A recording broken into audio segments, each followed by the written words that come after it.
need to go into our opinions on what we've said publicly, which is that it's consistent with, what we want to do, is just get this going as quickly as possible.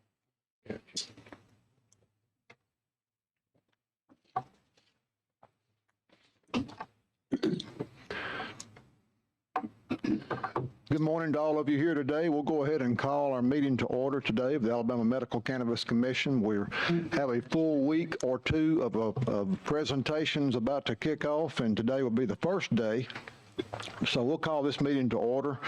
I'm going to ask all of our guests who are visiting today, if you'll silence your phones, put them on silent, please, and all of our commission members, please remember to hit your microphone where you see the green light before you speak.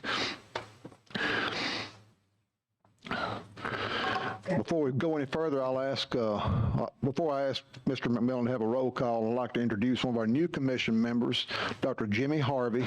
Mr. Dr. Harvey, would you raise your hand, please, sir? He's a brand new commission member, so we're throwing him in the fire pretty quick today. So thank you for coming on board, Dr. Harvey. Appreciate it. He's an oncologist from the Birmingham area, has extensive knowledge of the cancer problems that many patients face and possibly what the medical cannabis can mean to those individuals. So thank you, Dr. Harvey, for agreeing to serve us on the commission in the state of Alabama. Mr. McMillan, go ahead and have the roll call, please, sir. Mr. Vaughn. Here. Dr. Salisky. Dr. Blakemore. Mr. Gamble. Here. Dr. Martin. Dr. Jensen. Here. Ms. Skelton. Here. Judge Price. Here. Ms. Hatchett. Here. Mr. Harwell. Here. Dr. Saflarsky. Present. Dr. Harvey. Dion Robinson. Here. I believe that's 10, Mr. McMillan, so we do have a quorum, so we can proceed with business. Thank you for doing so. Thank all of our guests for coming today and joining us. As you know, we have a full agenda of presentations over the next several days and into next week, and because of this, we will do our best to stay on schedule. The time slot for each presentation was set based on the time requested by each applicant. We'll keep the time and display the timer so that the presenter will know the time remaining and there will be no interruptions. So Ms. Brittany Peters, she will turn the timer around as the presenters are making the presentation from the podium. The commission members will have an opportunity to ask questions, and as needed, we'll allow extra time and additional time for questions and answers if necessary. The materials for each applicant, including their full application, the written briefs, the videos, and presentations have been provided to each commissioner in advance of today's meeting. As a reminder, you have received all materials for all applicants. Regardless of whether an applicant requested to make a presentation or not, and some have not, all applications or all applicants are subject to be considered for an award of a license. Also included in your materials today is a summary sheet for each applicant, which includes information regarding the facility's ownership and the pass-fail notations. These summary sheets also include the requirements of applicants as provided for in the statute and the Alabama Medical Cannabis Commission rules. As a reminder, we will have presentations this week from applicants, which include the cultivators, the state testing labs, processors, secure transporters, and dispensary licenses. The commission on this coming Friday, December the 1st, will convene to award the licenses in these particular categories. The process for voting on those license awards will be that commission members in the open meeting and will rank the score and applicants and then consider applicants for a license award in the order of the average ranking score. This same process will be repeated for the integrated facility presentations next week, and those license award decisions will be made December the 12th. As a reminder, regardless of whether an applicant requested to make a presentation either today or the succeeding days, all applicants will be subject to be considered for an award. Any questions about the license award process we're about to go through from a commission member? Before we move into our presentations for our cultivator applicants this morning, we do have one decision item to consider. All of you should have received an email considering this in the past 2 weeks. The decision item is for the commission to consider ratification of the terms to settle the current litigation against the commission. The commission's legal team and staff participated in court-ordered mediation last Monday and tentatively reached a settlement with plaintiffs, which is subject to ratification by the commission. I would like to recognize Mr. Mark Wilkerson. If any of our commission members have a question for Mr. Wilkerson pertaining to the settlement. Does anyone have a question? Anybody on Zoom have a question for Mr. Mark? I'll ask Mark to just give a brief overview of where we are with this settlement decision and why we need to take this up on a motion and hopefully pass it. So, Mr. Wilkerson. Yes, briefly, Commissioners, after the adoption of the emergency rule that set forth the procedure that you're going to follow today with your consideration, hearing the presentations from the cultivators, laboratories, and others. There was, the court dismissed a temporary restraining order against this agency as it indicated it would based on that process. However, there were pending requests and renewed requests for injunctions against the commission related to the scoring consideration of the third-party scoring, the University of South Alabama scoring process, and related documents as part of your consideration in these presentations and your further deliberations.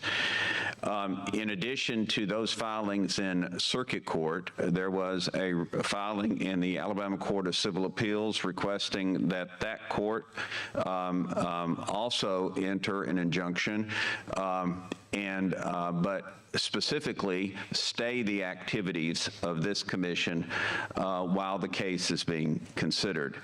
The Court of Civil Appeals later issued an order that said, we understand Judge Anderson, that's the circuit court judge, is going to have a further proceeding on this the following week, and we're going to withhold our procedural order that would set deadlines for parties to respond to that Court of Civil Appeals filing until we see what happens in circuit court. At the same time, the Montgomery County Circuit Court, Judge Anderson, set the matter, all pending motions, for a hearing on November 21st, but before that also ordered mediation, appointed a third-party mediator from Auburn named Phil Adams. Some of you may be familiar with him. He's an experienced mediator. Required all the parties to attend the mediation. We attended, your legal team and Mr. McMillan, Justin, others attended for the commission, and we participated in almost a day-long mediation process. What you have before you today is a request to ratify what was described by the mediator as a pro tanto consent settlement. And what that means is that not every party to the litigation concurred with the proposed settlement.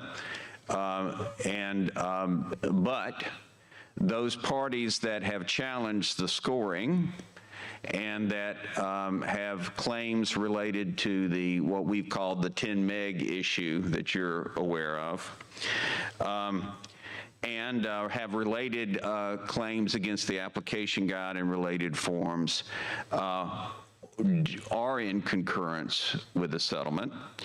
The commission representatives, after looking at all of the information and collaborating with the mediator, ultimately determined that it was in our recommendation that this commission ratify a settlement that would do the following.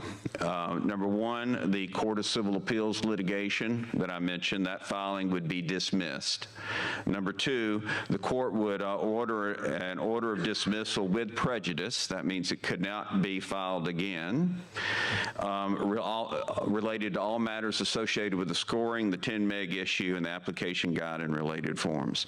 The commission, in turn, would agree not to consider the scoring and related information as part of its deliberations and as part of its upcoming decisions for these applications.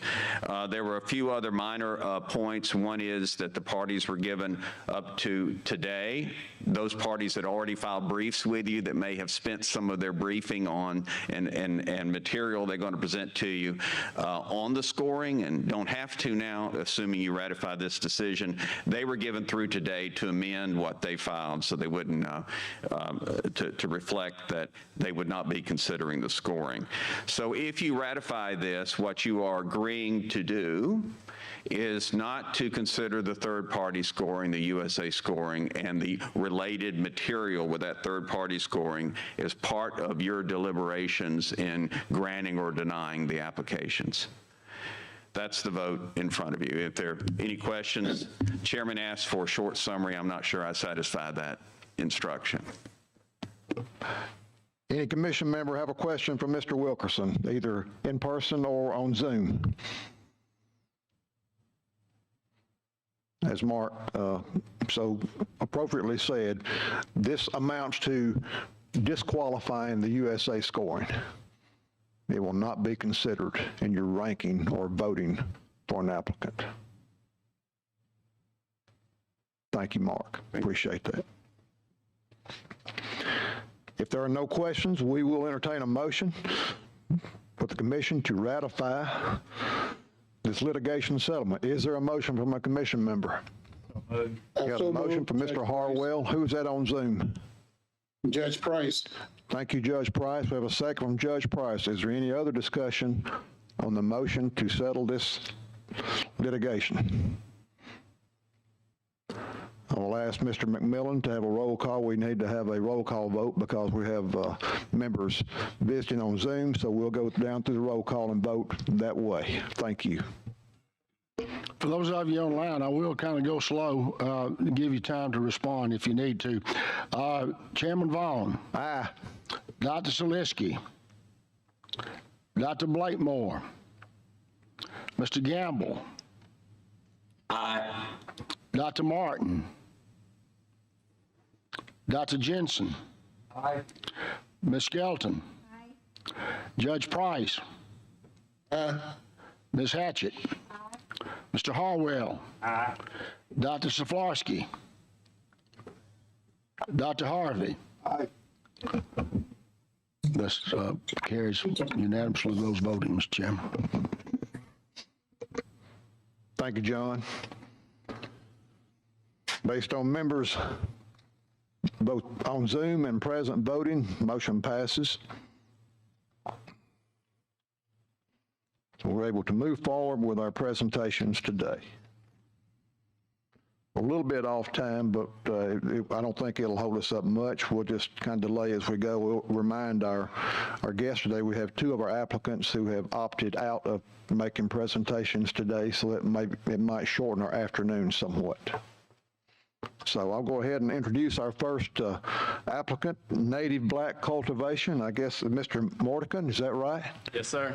Glad to have you here today. The microphone is yours, and Ms. Brittany will turn the computer around so you'll see the time remaining on your allotted time. So you got 20 minutes. Thank you, sir. It's a pleasure to be here and speak in front of you all today. First things first, I would like to say thank you to all of my supporters, all my friends and family that have showed up here today to be able to be those that have been here to help me along the way. I'm forever grateful. I'm forever thankful for all the support that you all have given me throughout the years. And as to the commission, I also like to thank you all for the opportunity to be able to present to you. I was hoping to be able to get here last year or earlier this year, but I'm happy to be in front of you today. And I also empathize with you all. Some of you all may not know I actively applied to serve as a commission this year to be able to help with the rules and regulations. However, I was not appointed, so I empathize with the responsibility and the duties and the tough decisions that you all will have to make throughout this process. As well, I've been at pretty much 90% plus of the commission meetings. So to be able to receive the information firsthand and recognize the work that you all have been doing throughout the time and throughout the, I guess, the year and some change now, I highly want to say thanks to you all, and I empathize with the tough work that we got ahead. I had a short video I wanted to play for you all. However, I wasn't able to get it in time, so I was choose here to talk about it. To formally introduce myself, my name is Antoine Mordican. I'm the CEO of Native Black Cultivation. I'm also the Alabama State Director. I'm a farmer, I'm an engineer, and I'm an advocate here in the state of Alabama. So to speak about the presentations, I was a part of this law before it actually got signed into law. I actually got my start here in this very room when I spoke in front of the Alabama Health Committee to be able to support the law that we able to get that we have today. And in that speech, within that 2 minutes that I had, I spoke that to make sure that the state stood true to make sure that the commission was diverse. That was one of the reasons why I made sure I applied, so I can make sure that the diversity is there. And I also asked the commission to be able to stay true to making sure that 25% of the license go to minority-owned and operated companies. Because I know just due to how other states have operated, the minorities in the underserved community are the ones that are normally left out as the program continue to roll and go forward. So a little bit about me. I'm originally from the west side of Chicago. I came down to Alabama in 2009 to advance my education at Alabama A&M University. Go Bulldogs. I also have an MBA in project management, and I've been in the farming space since 2020. I own a hemp cultivation company called Native Black Cultivation, so I've been a part of a regulatory program here in the state and also have a relationship with the Department of Agriculture with inspirations to become a cultivator here in the state. So let me kind of walk you guys through on how we pretty much got here. I spent 2 years before the license, before the applications actually came out. I spent 2 years preparing the documentation that was going to be needed. With me serving as the Alabama State Director, I was connected with credible and valuable individuals in the cannabis space that was able to take me under their wings and offer me wisdom and knowledge to be able to prepare myself for the field in the medical cannabis industry we got coming here today. So with that being said, let me walk through a few important dates. September 1st, we had to request, September 1st of 2022, we had to request the applications. October 31st of 2022, we had the application was now allowed to be submitted. December 30th of 2022, we had to submit those applications to be considered for grading. February 13th, letters of deficiencies were sent out to applicants to be able to address any deficiencies that they may have in their applications, such as spacing, missing information, redactions, and any information that they provided end up being deemed as a deficiency. March 3rd, we had the opportunity to be able to correct those deficiencies, which my company, Native Black Cultivation, we did correct all our deficiencies, and it was voted as deemed as corrected. April 14th, which is one of the big ones that I really was pushing for, which allowed 30-day window for the public to be able to chime in and to be able to provide and offer comments, either oppose support or oppose certain applicants. June 12th, we all know that was a great day when everything started to change. June 12th, the initial license was issued. Native Black Cultivation was not awarded a license. After that, we had the rescinding of the licenses. And August 10th, the license was re-awarded. Once again, Native Black Cultivation was not awarded a license. And after that meeting, I learned a little bit of information about my application. I learned that I had a pass or fail residency issue, which I didn't recognize that I had a deficiency, which it didn't show up on my letter of deficiency. However, we took the necessary steps to be able to correct that. With myself and my ownership team, we are all Alabama residents. We was able to show over 30 years of consecutive residency amongst the team, but myself that had the majority stake ownership in the company, it was deemed as a deficiency. We submitted a letter to be able to rectify to make sure that our application is not rejected due to that pass or fail residency, and we didn't change anything. We didn't bring anybody on with our company. We just simply changed the ownership amongst our team so we can make sure that we had that 15-year consecutive residency that Alabama minority-owned companies, and we also made sure that we had that minority ownership as well too. 51% of the company is owned and operated by minorities here in the state of Alabama. So with that being said, the whole purpose of this program was to be able to get the necessary medicine needed to the patients here in Alabama. It was also created to make sure that we prioritize Alabamans as we roll out this program. So we had to make sure that we prioritize the Alabama farmers. And a lot of us farmers that have already been here in the state cultivating cannabis in some form or some way, we have the skills and the talents to be able to cultivate a quality product that we can be able to issue out to the patients here in the state of Alabama.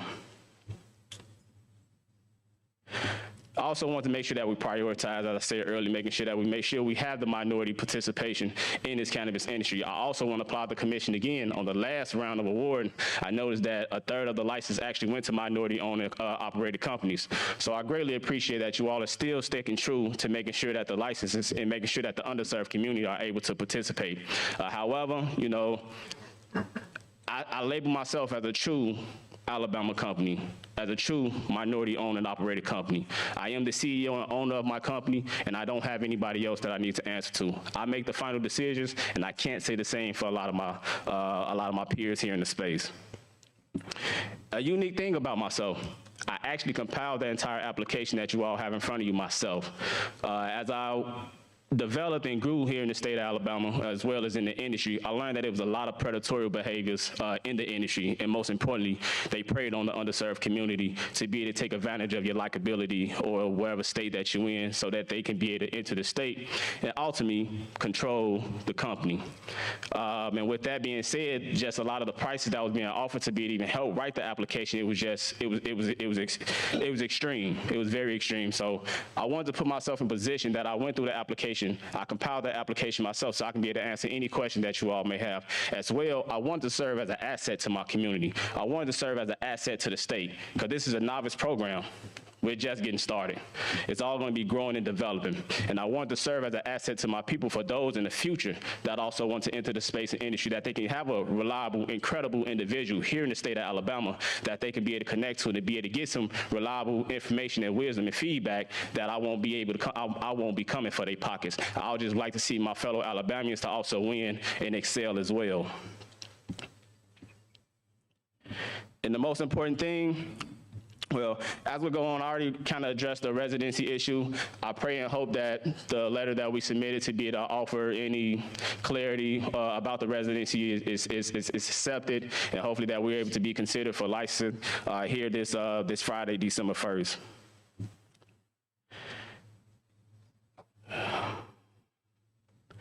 Why I feel like we should be awarded a license. Why I feel like Native Black cultivation should be awarded a license. In my opinion, we compiled a very strong application. And as of today, the USA scores have been thrown out. However, on the August 10th, the scorecard that we received, it was another score on that sheet that was called commission scoring. I'm not sure if that's also thrown out as well too with the USA scores, but at the bottom of it had a commission scoring.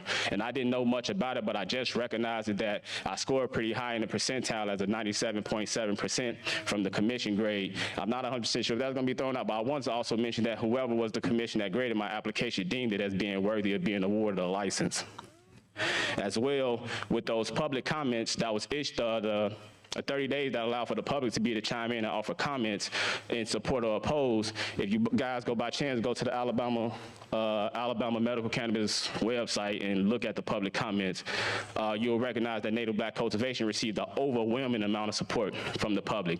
I think it was a couple hundred folks that supported us and wanted to make sure that where they supported for us to be able to be awarded a license. And as well, my company also received the most supporting comments out of any other applicant out of the entire program. So the people of Alabama have spoken. They have allowed for their voice to be heard. Even those across the nation have also provided comments as well. I think we should take that in very high consideration, especially now that we're not considering scoring with issuing the licenses. And with me being awarded a license, it's going to be critical to make sure and ensure that we have minority participation activity here within the state. With myself as a stakeholder, it's a lot of things that I can be able to do for the state, the value that I can bring to the state, the asset that I can serve to the commission, the asset I can serve to the state, the asset I can serve to the people of Alabama, and the asset that I'll be to the people and the patients of Alabama. I think it's very important that we commit and keep our commitment to the people, making sure that we keep our commitment to the legislation as it has tax dollars allocated for universities for research purposes. I want to make sure as a stakeholder, we make sure that we don't forget about our great institution, our HBCU institutions here. I know Alabama A&M have been involved in the hemp program. I feel like they should be a part of the research as we continue to develop the program here in Alabama. I know Tuskegee University is also a part of the hemp program.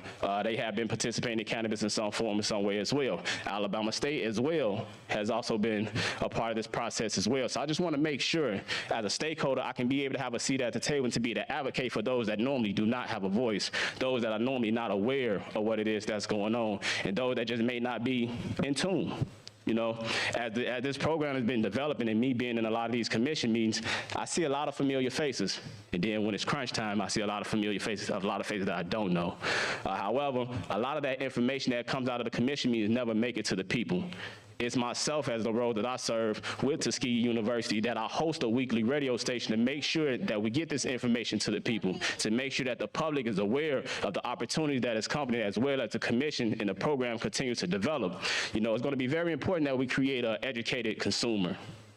Everybody here in the state wants cannabis in some form or some way, but nobody really know the educational aspect of it. It's still a lot of stigma that is tied to this plant.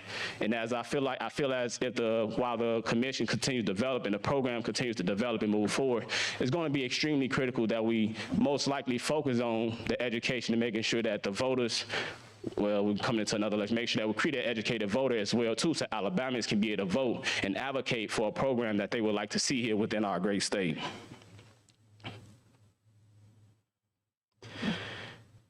Lastly, my goal and my aspiration is to be an asset to the state.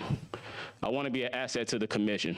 This is a very novice program that, you know, I'm not going to say I know everything. We know a lot of us, a lot of commissions may not know everything. It's a new program. Even we learn about our evaluators. Nobody knows everything about this plant. And it's going to be important that we grow together. As Alabamians, it's important that we control our faith. We control our destiny. We uplift each other and we uplift the state as a whole. My plans for the future is bright. I have an amazing vision that I envision for the people here in Alabama, especially as the cannabis program continues to grow and develop here within the state. I've been doing a lot of legacy work that has created and got me to this position that I'm in today.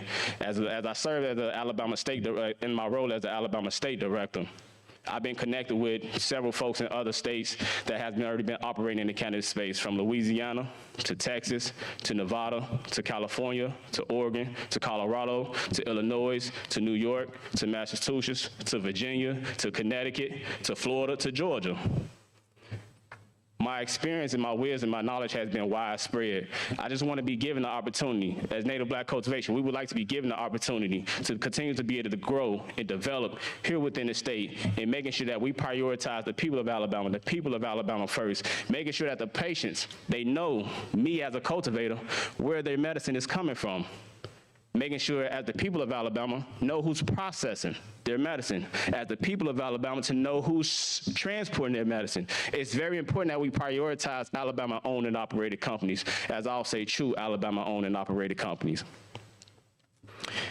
And with that being said, I have a few minutes left, and these will be my closing remarks.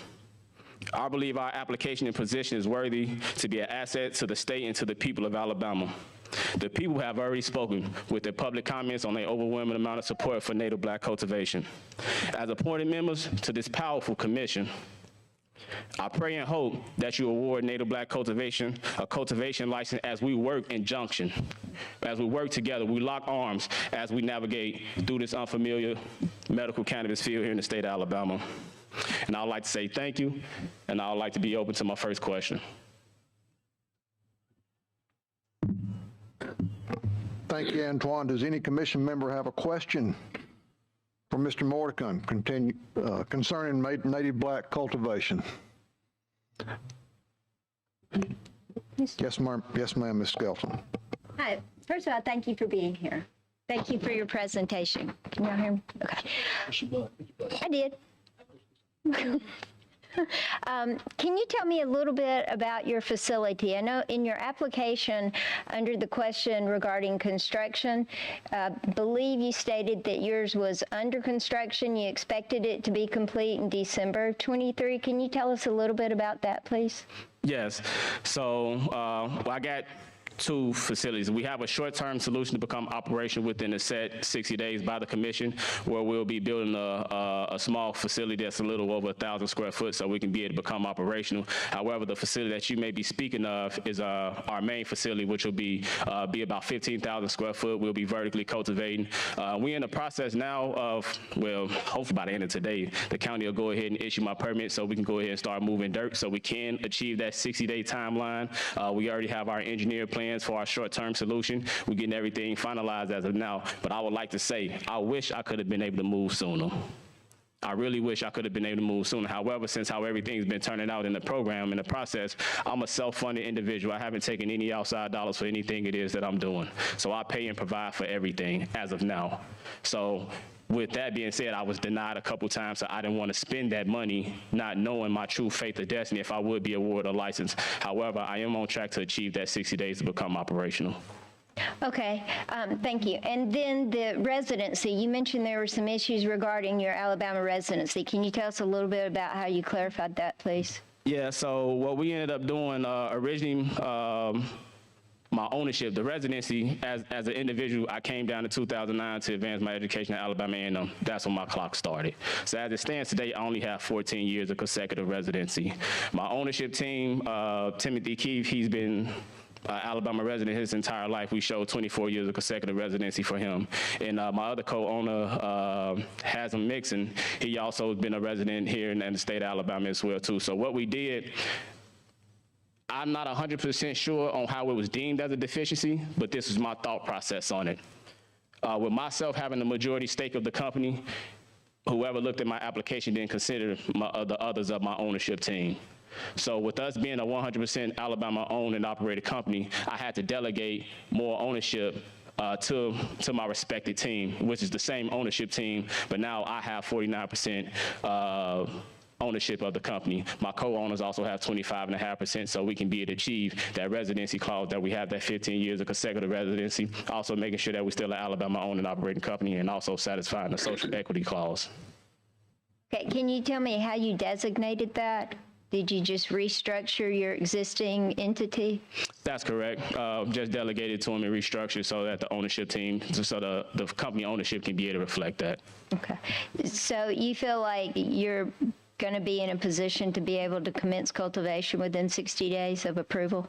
Yes, I do. And everything is based on the vote that you all give me to be awarded a license. I have a lot of folks that support me in the space in the industry, especially those outside the states and those that have the purse that I really need to be able to execute my vision. However, nobody wants to move. I don't know if it's because I'm a minority. I don't even want to kind of call that, but nobody really wants to move or offer me any money as of yet until I'm awarded a license. So as a unique individual here in the state of Alabama, I took that onus on myself. I put all the hard work on my back. I did everything that I could do to be able to get it to this point that I'm able to bring in the necessary investors that's needed, which I have an investor. I already got an investor, but everybody's situation changes. So money may not still be available, but we still have that in the pipeline. But I've also been actively working to making sure that we have the necessary funds to be able to do what it is that we need to get done. So you feel comfortable with what you already have in place for financial stability to move forward, that you can accomplish all of that? Yes, I can become operational on my own as it stands today. Okay. Thank you very much. I appreciate it. Thank you, Commissioner. Thank you, Ms. Skelton, for the questions. Any other commission member have a question for Antoine? Could you speak about any experience that you have with indoor cultivation? Well, I'm happy that you asked that. That is actually my specialty. So I've been studying cannabis for a little over a decade now, which it started as a research paper back at Alabama A&M University my freshman year.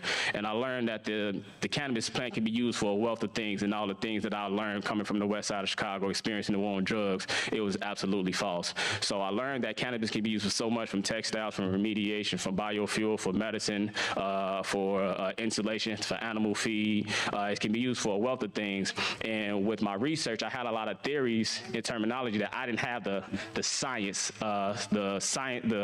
soil science, as I'll say. So with a lot of my research and my studies, and especially as I started to get more involved in the industry, hydroponics was the way to go, and indoor cultivation was the way to go. And I couldn't really find the opportunity to really be able to test my hand at it. And that's when I founded my hemp cultivation company, Native Black Farm, where we cultivate hemp for the purpose of smokable CBD flower. And that is exactly how we cultivate. We grow indoors. Everything is hydroponically. I uniquely engineered a drip to drain recirculating system so that we didn't have any waste. The state of the Department of Agriculture has been out there to test everything to see our operation and what it is that we're capable of doing. And since then, that's what my practice, well, I guess you could say my specialty has relied, as well as my expanded network with the wisdom and friends that I have in the industry that all cultivate hydroponically.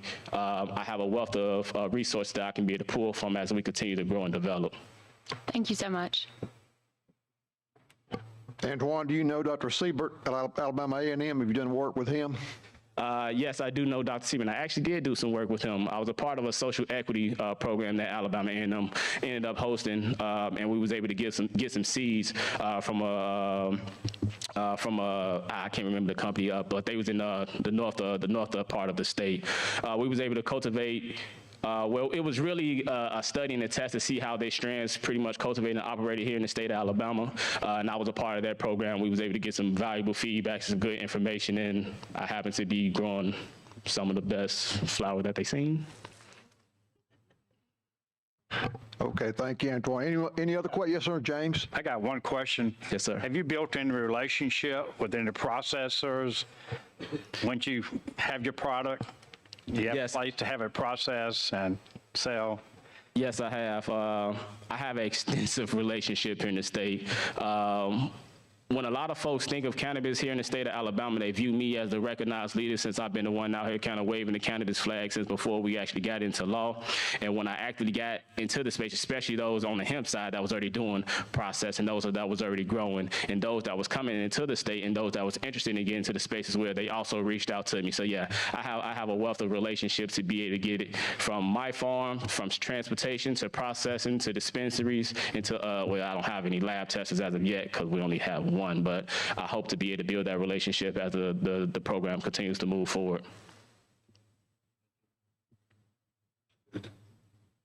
Any other questions? Any commission member on Zoom want to ask Antoine a question?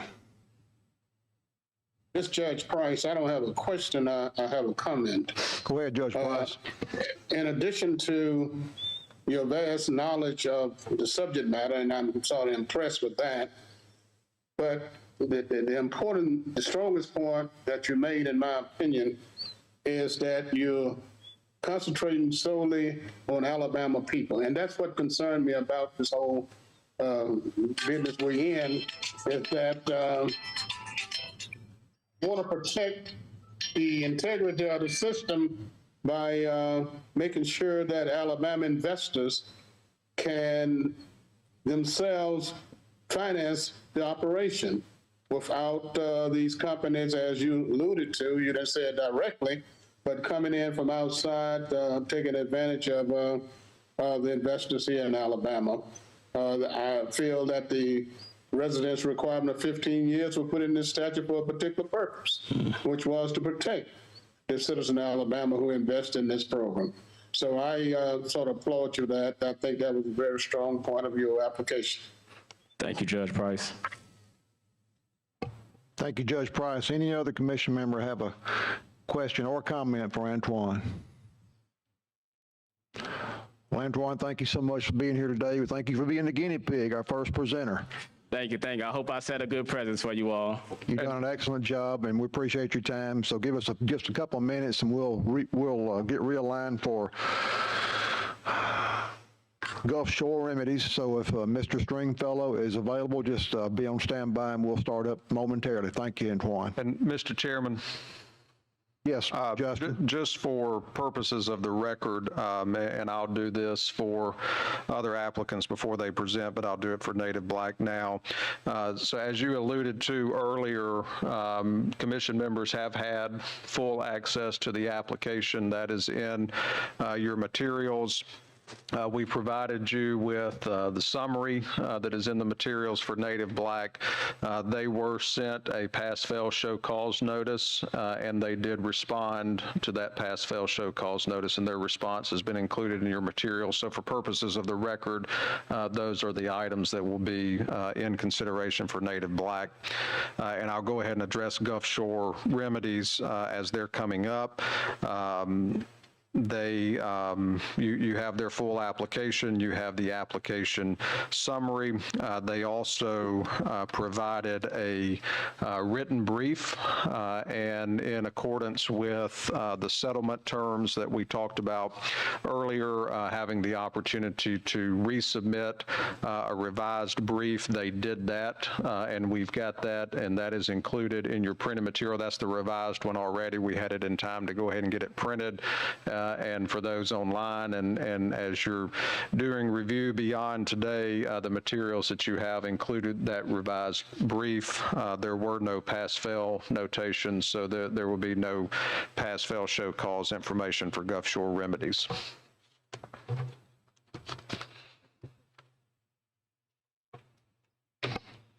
Thank you, Justin, so much. Any other question from a commission member before we move forward? As Ms. Skelton questioned a while ago, the residency issue with Antoine, he clarified that with timely fashion with the information provided, so thank you for doing so. Okay, if no other questions from commission members, we will move forward to Gulf Shore remedies.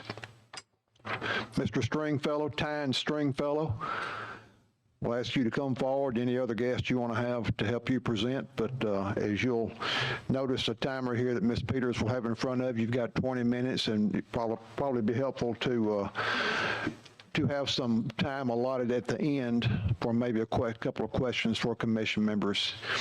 I think you're going to have some video presentation, is that right, or at least pictures? Yes, sir. Okay, that'll be fine. So if y'all are ready to move forward, commission members, just stay tuned and we'll have Gulf Shore remedies.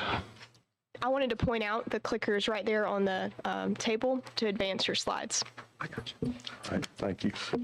All right, thank you. Appreciate y'all's time today. I know it's a busy time of year for everybody, so thank you. We're real pleased to be here. I'm Tyne Stringfellow, CEO for Gulf Shore Remedies. Tell you a little bit about myself. I was born in Birmingham, Alabama. Went to Mountain Brook High School, played football, baseball, track. I wasn't too good at track. Anyway, ended up at Auburn University, have a bachelor's degree in ornamental horticulture. Graduated there in '77, worked 2 years for Landscape Services in Birmingham. And after that, moved to Fairhope, Alabama, and started my own company, Jubilee Landscape. We've been there 43 years, still in business. Actually have gone from having 110 people on staff down to 5, and I'm really enjoying just having 5 in my little elder years here. Anyway, two of those 5 have been there for 42 years, so we're a pretty good team there. We've accomplished over $160 million worth of work in my years I've been there. After that, in 2000, I bought a farm, began farming, and just loved it. Basically a blueberry farm. That's been a lot of fun, and I've learned just an amazing amount of stuff. My whole farm is USDA organic certified. Proud of that. And in 2019, I started Weeks Bay Hemp Company with the state of Alabama, and have been growing hemp since that time. That's been quite a learning process. It's kind of where I cut my teeth with this cannabis. So we have grown some a little brother, I call it, but none of the big brother yet. So we're hoping to get that license and be able to move forward for some good medicine for the state of Alabama. My wife says growing is my God-given gift, so that's what I am. I'm a grower. I'm not really a speaker, but I'm here today to meet y'all and thank y'all for the opportunity. I've got my team here, Colin Kelly and Mr. Sharp here, and maybe they would want to speak, tell them a little bit about yourself. Yep, can you show it? If you don't mind, go ahead and introduce yourself as you come up to talk to the commission. Yes, sir. I'm Kenny Short, born and raised in Alabama. Lived here all my life. Graduated high school at Verbena High School in Chilton County. And went to college at Troy, Montgomery. Worked days, went to college at night. Finished that degree up. My high school coach hired me as a mathematics teacher at Chilton County High School, and I taught geometry all day. And then worked on my master's at Troy here in Montgomery. Got my master's degree in math ed, and then taught on for 13 years. Retired from teaching in 2001. I taught college at night as well while I ran a construction company. Because as you know, school teachers don't make a lot of money. And so a lot of long hours, you know. And that construction company finally grew, you know, and we did a lot of large projects all over the state that you've aware of, you know, the Patton Creeks, the Lee Branch shopping centers, Gulf Shores down at the wharf, and all of those different projects and churches in the southeast. And as I grew the subcontracting, I was also doing general contracting as well. And now I'm a developer, and we primarily just build our own projects, whatever we're doing. I've done all the condominium developments that overlook the University of Alabama practice field, the Chimes, Champions Place, Camellia Place. I currently finished about 3 years ago the Walk of Tuscaloosa, 251 bedroom complex, and I just finished a 551 bed complex at Starkville University, Mississippi State. So through all of this, I've got some real great contacts and friends and so forth that help put projects together and this, that, and the other. Tynes and I have actually been friends since we were young, skiing together. So it's been a joy. I appreciate y'all's time, and we're just letting you know that we do have the background and we do have the means to pull these things off. Thank you. Fantastic. My name is Colin Kelly. I'll introduce myself. I wanted to also, we have on the slide here, speak a little bit about one of our subcontractors that will come in specific to the development of the cultivation facility. Ryan Cox, he's built over 1 million square feet of greenhouses around the world. A lot of those have been done through, there's a company called Sprung, which I think is kind of a funny name, but they make amazing structures. They make also not just greenhouses, so like Amazon and FedEx and Tesla and all of those have like used them to build a lot of their facilities, kind of pop them up out of nowhere. They can do it very quickly. They're very efficient structures. And so Mr. Cox has developed a lot of cannabis facilities around the country. He's also building 400,000 square feet of this specialized greenhouse structure in North Carolina. And he's done a lot of work in the Southeast United States, which we felt was very important considering the unique climate that we have in this part of the country. Myself, I'm Colin Kelly. I'm the Chief Operating Officer. Very fortunate to have been connected with these two gentlemen. I went to school at Bryant University in Rhode Island, so don't hold that against me though. I did not play football, but I did run track. So there we go. And I have owned and operated multiple cannabis facilities across the country. Prior to cannabis, I was in tech, and then I also did some contracting for the U.S. State Department, and I led the denuclearization of Libya, that project in 08, 09. And my first foray into cannabis was about 10 years ago in Minnesota, where Minnesota implemented a very restrictive, tight medical cannabis program and awarded only 2 licenses, integrated licenses for the whole state. And I wrote one of the applications that happened to win. I was the first employee. There were a couple of physicians, MDs, that were partners of mine in that business. And so I was the person that needed to make it happen. And so we built a temporary structure to begin growing our initial genetics and seed stock and the initial pass at medicine, while we constructed another purpose-built 42,000 square foot facility where we would then cultivate all the cannabis indoors, hydroponic, and then also process into medicine. We hired PharmDs in addition to our MDs to develop dosing algorithms and understand what type of medicine we needed to create for different medical conditions. And then started to grow to spec the cannabis that would need to go into those medications. And so we've already now been working as a team here, myself and Tynes and Kenny, we've been working on what are the genetics that we need to have in place, and how do we also get that jump start on this as soon as we are given the blessing of the commission coming out of today. And what that looks like down in Fairhope, Alabama, beautiful place, by the way. One of my best friends at home, I live in Minnesota, one of my best friends in Minnesota actually grew up in Fairhope. So she's pretty excited that I'm down here today. But we have an existing facility here. We have 2 existing hoop houses that are ready to go. So as soon as we have the green light, the genetics will be placed in the ground and we can get going. And we're very excited to do that and begin cultivating that medicine.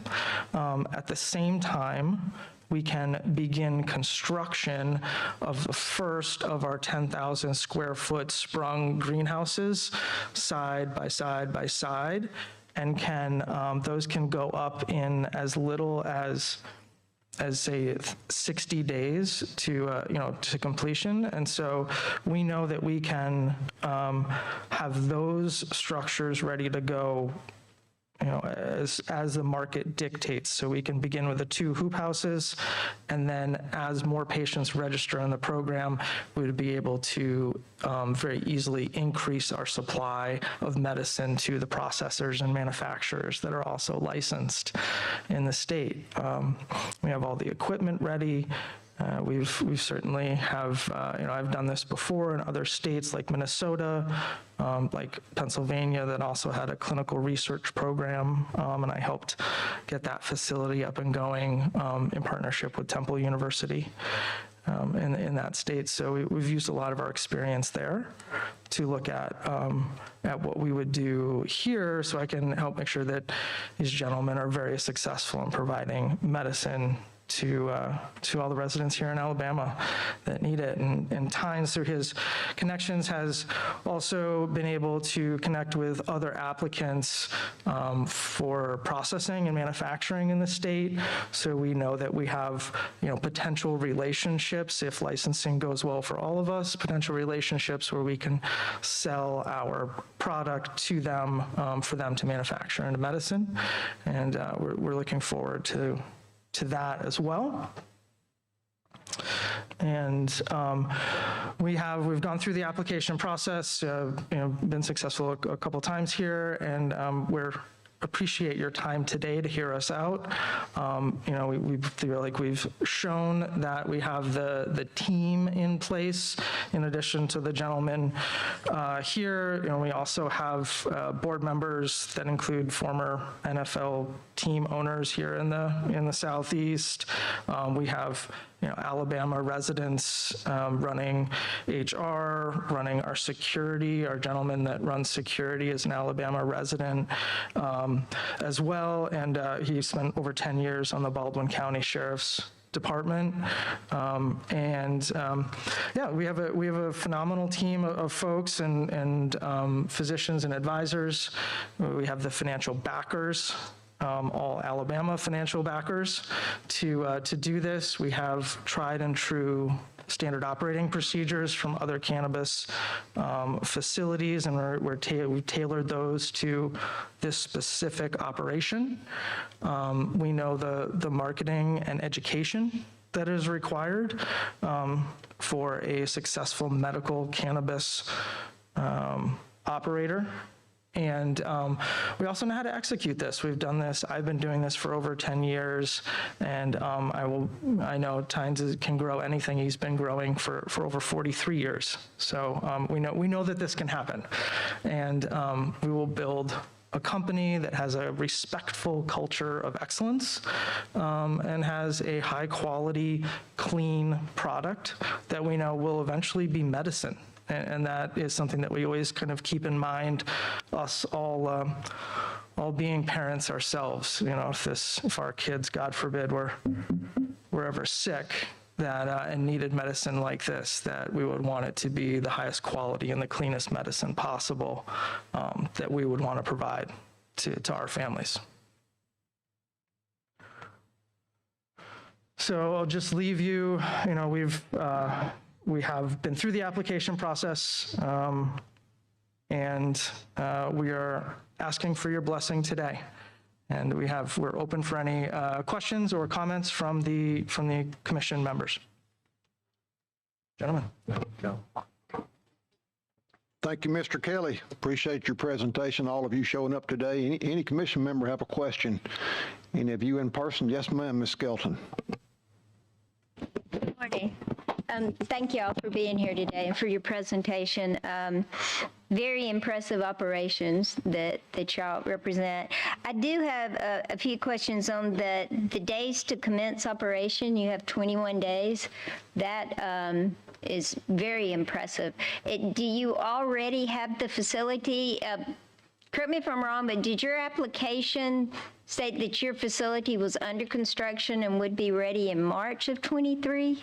Is that right? Yeah, we do have 2 existing hoop houses, and that include also attached to that, so like greenhouse structures, and attached to that we have the, space already for drying and packaging of the plant material. And so if we're given our blessing, those 21 days would encompass essentially getting, pots, growing medium in the genetics, and turning on the fertigation system to go, and for Tynes to work as magic. Okay. And of course the blessing from the state. I thought that those 2 existing houses, those were what you were referring to. Yeah, so those are ready to go. Yep, and then we would immediately also begin construction next door. Okay. To more space so we can expand. Excellent. Thank you. Thank you for your presentation. Thank you, Lori. Any other commission member or any of our commission members on Zoom have a question for Gulf Shore Remedies? I got a question. Yes, sir, James. Share a little bit about y'all pest management. Well, particularly in the hoop houses with Alabama climate. Absolutely. Yeah, we do, and we found, right, that from many different climates and structures, right, that, we need to, from the start, operate a clean facility, clean entrance, clean exit, have a tight facility as well to keep pests out. Also, any other pollen or other contaminants are, I think, are very important as well. And we then institute kind of IPM process. We would only use, state approved. We try to run organic and non-chemical, but there are plenty of other options for kind of natural pest deterrents. And so we tend to use those as well as, beneficials as well to, keep pests away and manage those. And we've been very successful in all of our other facilities. And I know Tynes knows the day-to-day of that exceptionally well. So he and his team will be executing on that plan. And the best way to prevent pests is, of course, to begin preventative measures from the start before you see any. And so those would begin from day one, before we even bring genetics in. If I may, I would like to ask a question.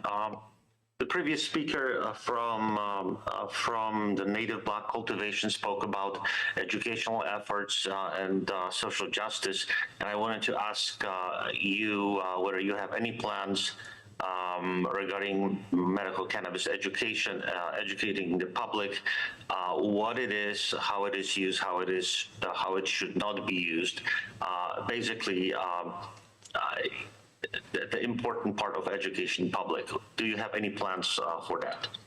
Absolutely, yes. It's part of our outreach, and we have a specific position dedicated to outreach, and so a lot of that outreach would be we have a number of some of that would be resources for the physician community. We have a large library of studies and things of that nature that folks can kind of draw on to look at, and resources, and then of course education out to the patient community in respect to medical cannabis and responsible use of medical cannabis, and what are the different conditions that can benefit from medical cannabis. Not that it is a cure, but that it can be a benefit to many folks, and many folks at different points and different conditions. And so we have a lot of that material already prepared, and we, in many states, we create partnerships with different community organizations,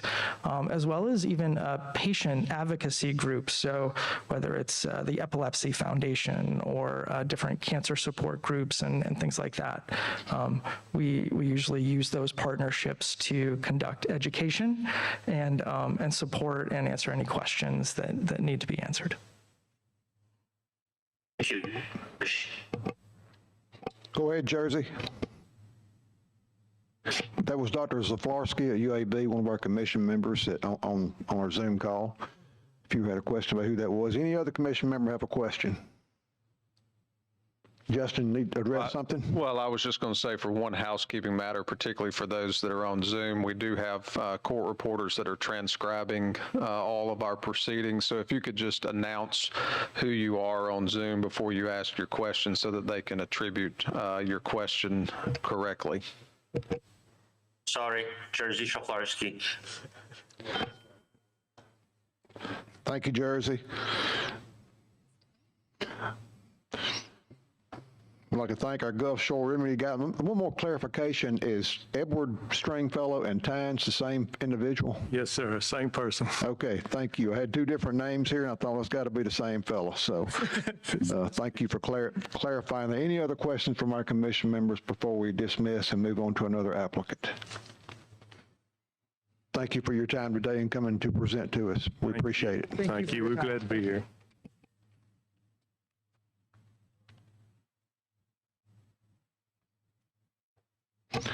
If Mr. Reeves is in the house, we'll go ahead and prepare to hear from CRC of Alabama, LLC. And Mr. Chairman, CRC of Alabama, just for the record, you have their full application, their application summary. They also submitted a written brief, and in accordance with what we've talked about this morning, they have submitted a revised brief, and they brought hard copies for you. I'm about to distribute those revised briefs for those that are in person, and then for those that are online, the revised brief has already been uploaded to your materials, so you have access to it. It's replaced the other one. There were no pass-fail issues noted, and so therefore no show cause materials there, and I'll distribute those briefs. Thank you, Justin. As he's passing out that information, just remind Mr. Reeves we'll have a 20-minute allotment, and Ms. Peters will have the computer here facing you, so you'll see your time available, and I would advise you leave a couple minutes maybe for questions and answers if you don't mind. Yes, sir. So from Goshen, Alabama, is that correct? Well, that's where our facility is located, in Goshen, but we're all from Pike County. All right. Well, good deal. Thank y'all for coming today, and we're about ready to proceed. Gotcha.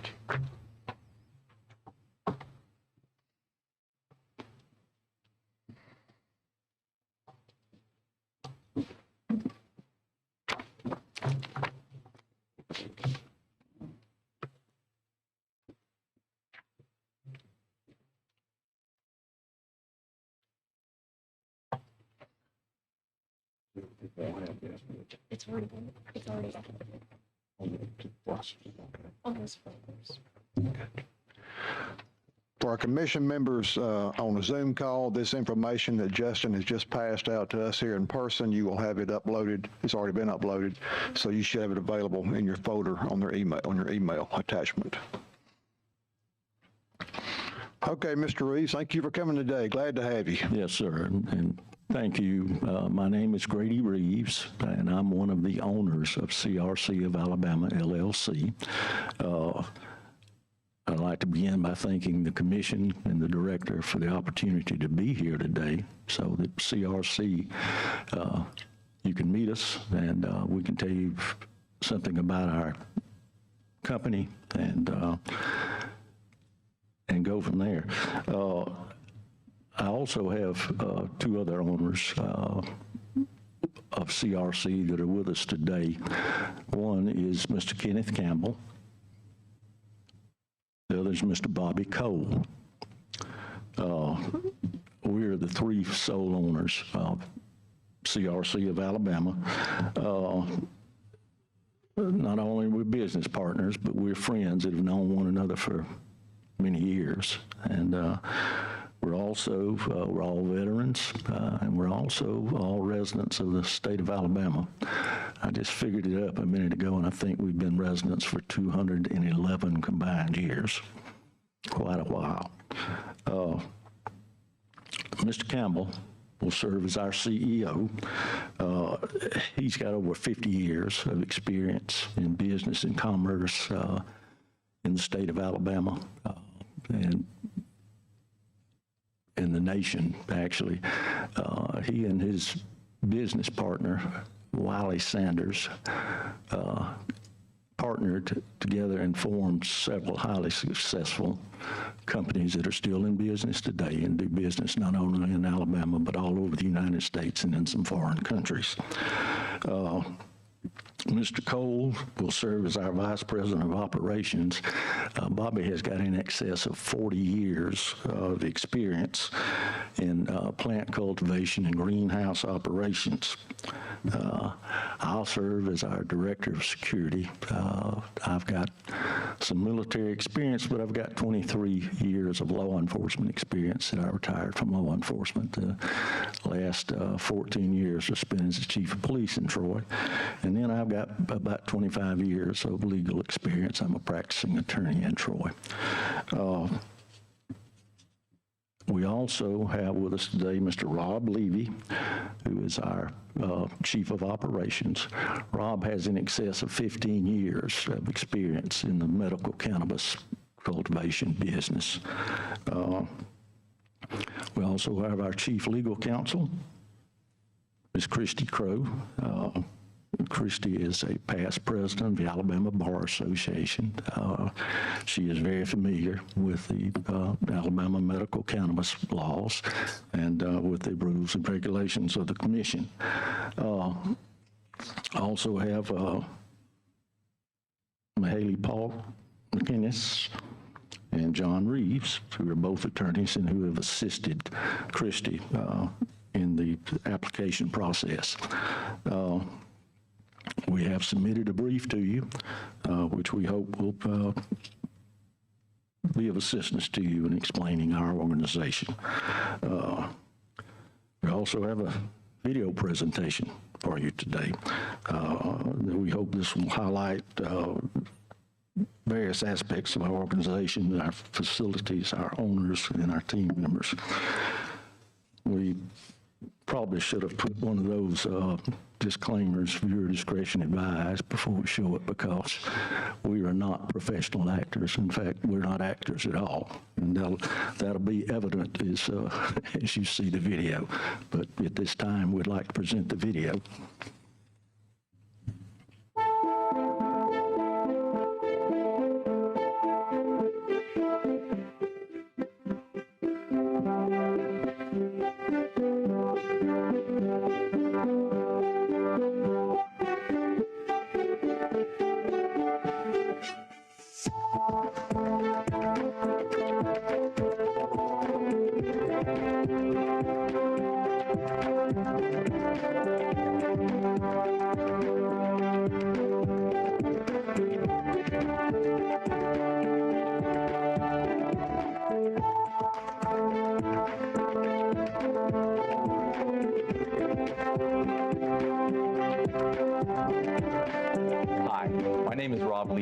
and I serve as Chief Operating Officer for CRC of Alabama.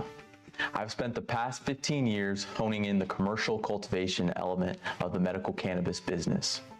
I've been fortunate enough in my career to plan, design, build, and grow in some of the largest medical cannabis production facilities in the world, and I'm looking forward to continuing those efforts right here in Goshen, Alabama. Come join me here at our facility where we plan to convert the former Anderson Peanut Factory into a state-of-the-art cannabis cultivation facility. Prior to CRC purchasing this property, it was left vacant for years. Since CRC's purchase, we have not only completed a substantial site-wide cleanup effort, but have also made significant improvements and repairs around the entire property. As you can see, our 40-acre plus compound is quite expansive and well suited for medical cannabis cultivation, completely surrounded by 7-foot barbed wire fencing and with over 250,000 square feet of available indoor cultivation space. We will have no issues finding the space to expand our efforts as Alabama's medical cannabis market continues to grow. Being a former food processing facility, many elements that lead to safe, hygienic cultivation processes are already in place. In comparison to many other cultivation applicants, we have an existing facility with real infrastructure that's ready for build-out immediately. Our production areas are broken out into 7 main operating areas: pump room, electrical room, clone, vegetative, flower, freezer storage, and distribution. Our pump room will serve as the heart of our cultivation operation, providing irrigation and clean water to use throughout our facility. This facility has ample water supply on site and the infrastructure in place to handle our increased usage. We will require no additional upgrades or supplements to our system. Due to this facility's industrial scale, we will have all the power required for our first phase of production. Comparatively, some groups could be waiting over a year just for the power required to cultivate. Here's a location of our propagation and clone room. While it's the smallest in the facility, it will end up holding the most plants out of all of the rooms. The next step of cultivation heads from our clone room to our vegetative room. This is where we will grow out our production plants in preparation for flowering. From there, we head to our flower room, which is outfitted with insulated paneling throughout. This is the critical room where our cannabis flower will be produced and harvested. This is the location of our freezer storage area, where we'll securely store all of our biomass in a deep freeze. Here's a location of our shipping and distribution area, where we'll safely, securely, and compliantly distribute products all throughout the state.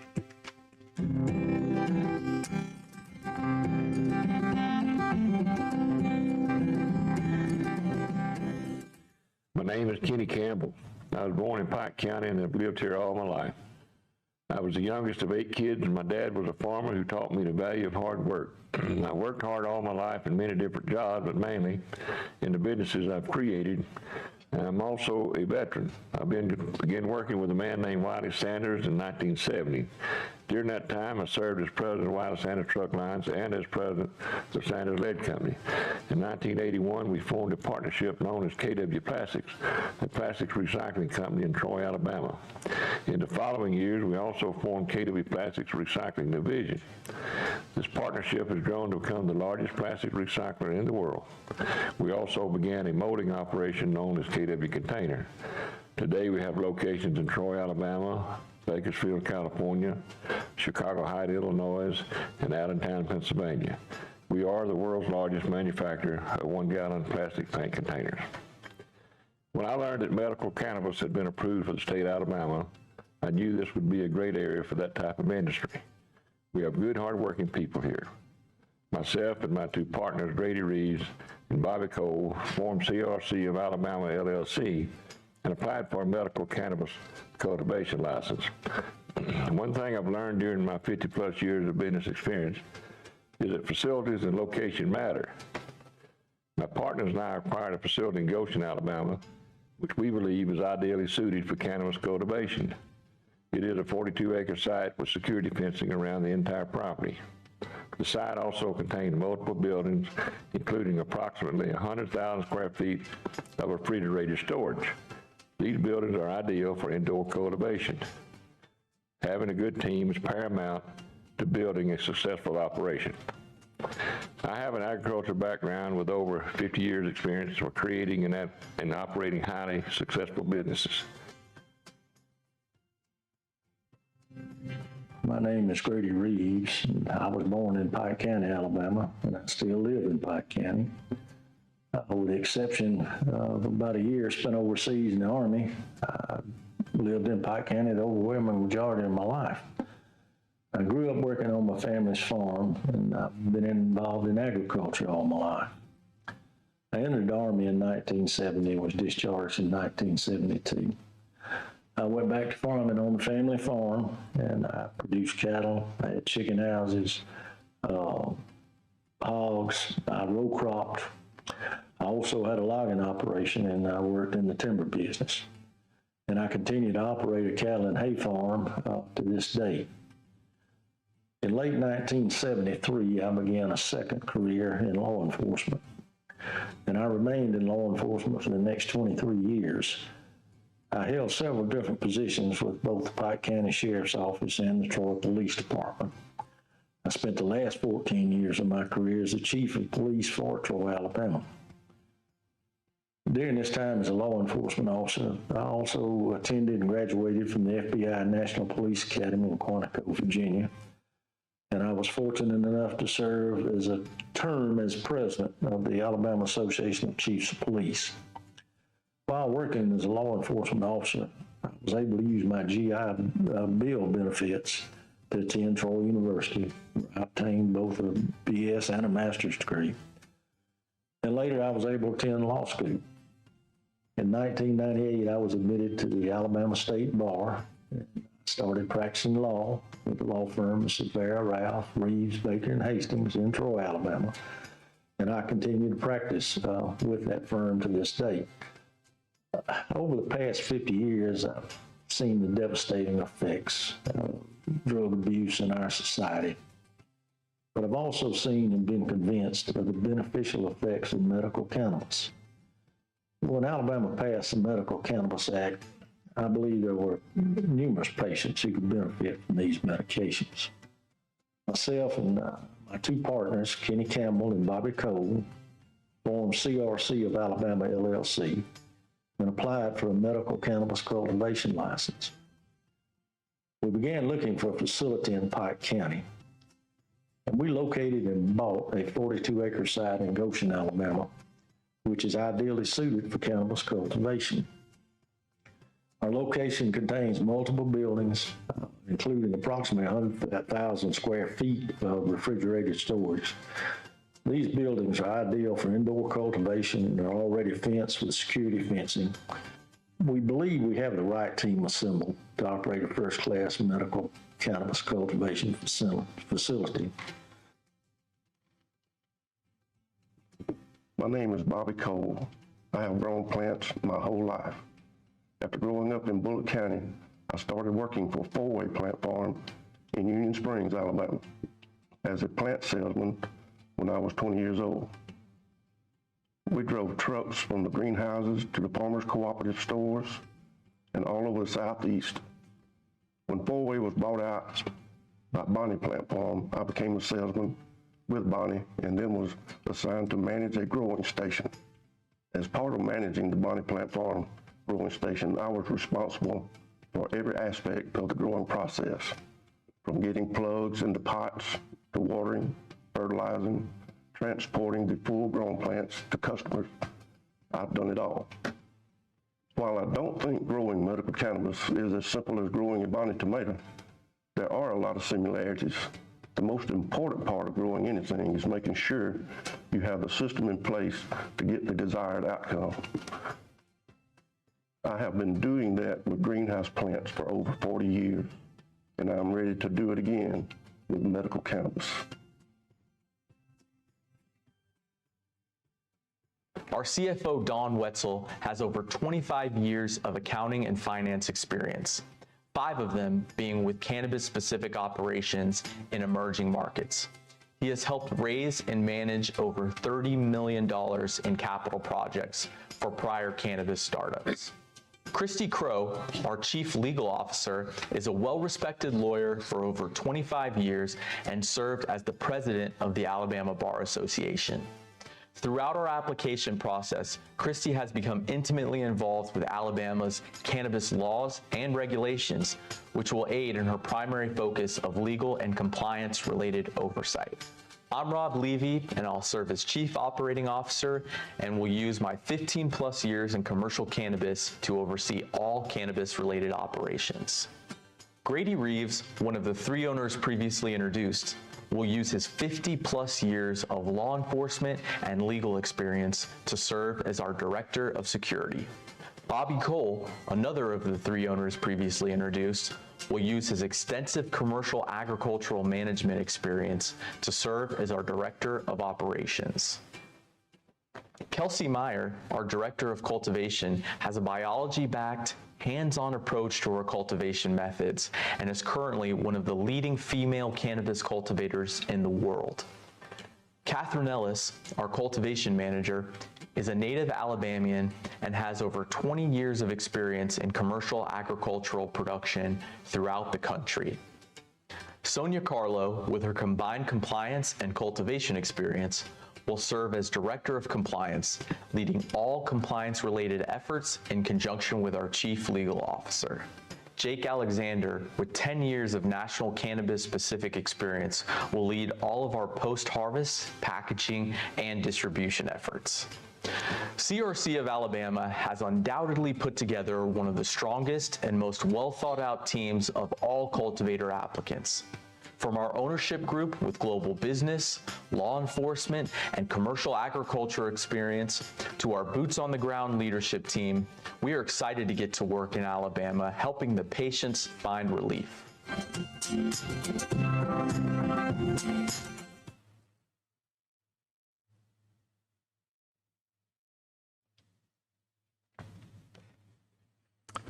Again, we appreciate the opportunity to be here today, and we're ready, willing, and able to begin production. We've got the resources to do it. We don't have to build buildings. We've got the existing facilities, and we're ready to get started. Mr. Reeves, you said a while ago, I think I heard you say the facility was a former peanut processing plant. Yes, sir, it was. It started out as Anderson Peanut Company down in Goshen, and it was later bought out by Birdsong Peanuts.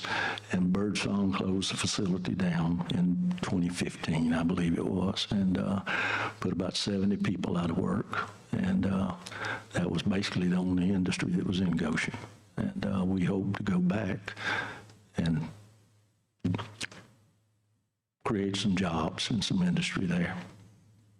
For none of you to be actors, that was a great video. Well, thank you. Thank you. Anybody got any questions for Mr. Reeves? Yes, Ms. Skelton. Hi, Mr. Reeves. Thank you for being here, and thank you for your presentation. You referenced that y'all can commence cultivation within 30 days of approval. Would that be within one of the existing hoop houses that you refer to in this, in your supplement? Get our Chief Operating Officer up to Rob to address this, please. Hi, yes, ma'am. I'm Rob Levy.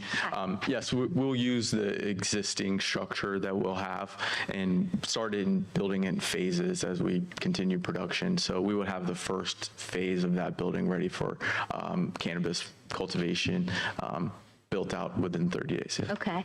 And you also reference in your supplement that a lot of the additional construction you intended to have completed by 2026, but you plan to be able to revise that and move that up? Yes, obviously with some of the delays that we've seen in the process, that dictates a little bit of the direction of construction, but we're very confident that we have the resources and the ability, particularly surrounding construction, to handle that relatively quickly. Okay. And just as a way of comment, Mr. Chairman, I'd like to echo the comments that Judge Price made earlier about the consistency with the statute and the Alabama companies and Alabama residents, and note that this application certainly meets all those criteria. Thank you, Ms. Skelton. You're spot on. Any other comments, Mr. Reeves, from any of your team? We appreciate your patience with us today and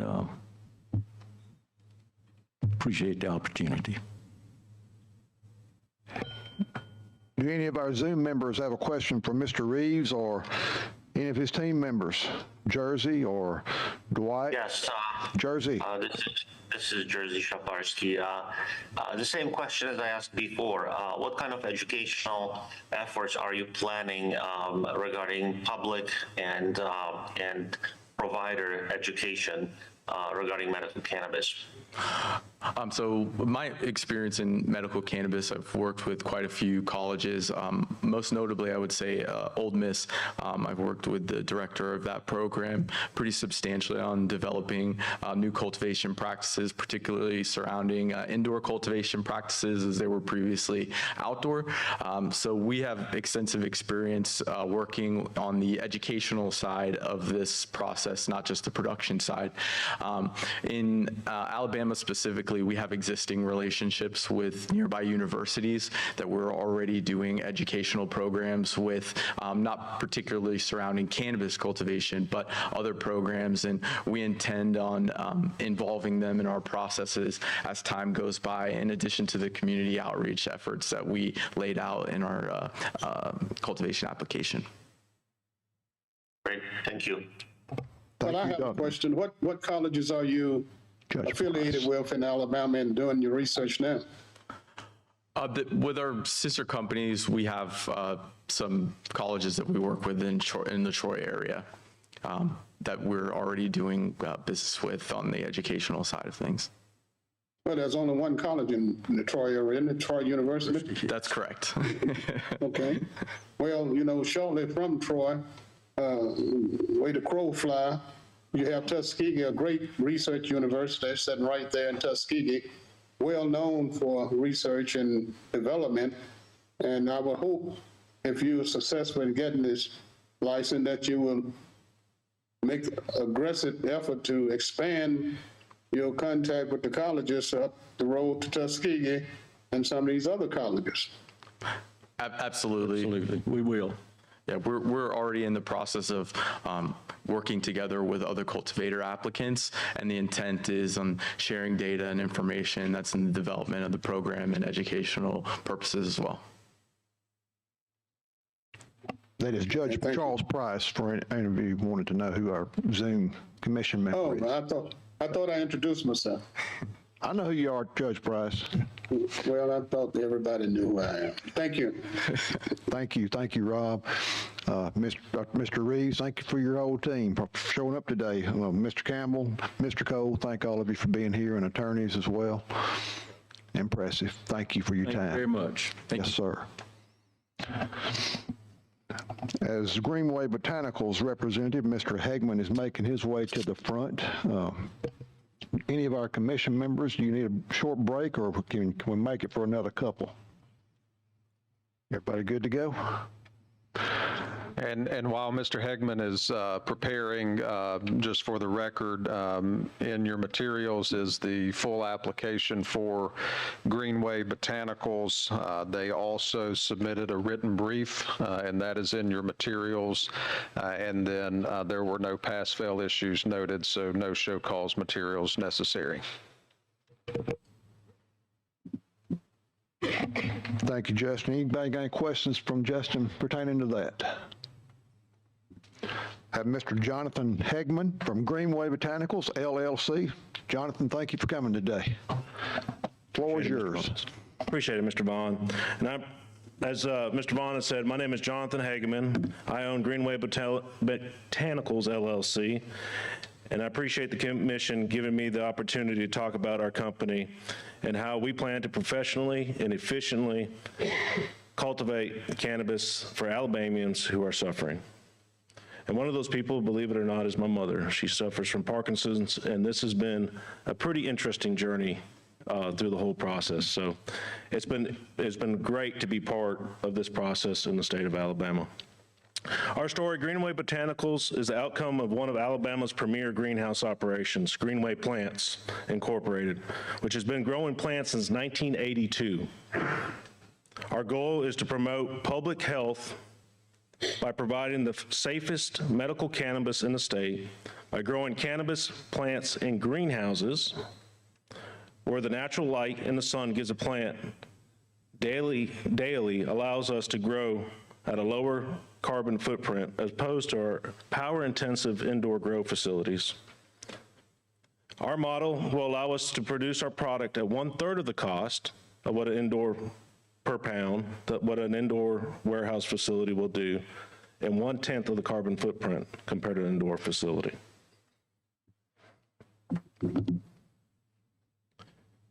And this is no different from what we are doing now on our family farms. And we are Alabama-owned farm family, myself, and we operate in greenhouses every day. How do you move this thing? Sorry.